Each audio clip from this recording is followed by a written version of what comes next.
আসসালামু আলাইকুম। আশা করছি সবাই ভালো আছেন। আলহামদুলিল্লাহ আমরাও ভালো আছি।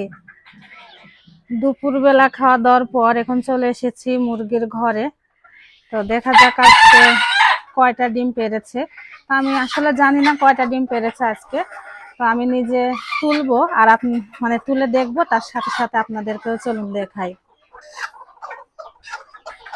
এতগুলো মুরগি, এগুলো কুচ্ছে হয়েছে, ডিম নিয়ে বসে আছে। এগুলো কিন্তু ডিম পারছে না, আগে ডিম পেড়েছিল, পেরে এখন কুচ্ছে হয়ে বসে থাকে ডিম নিয়ে।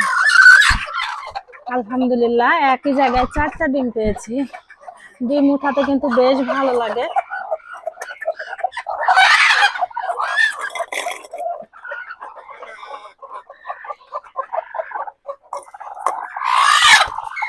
কালকে 9টা ডিম পেড়েছিল আর আজকে 7টা ডিম পেড়েছে।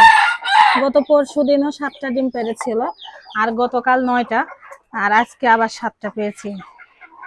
তো আমরা এত ডিম তো আর খেয়ে শেষ করতে পারি না।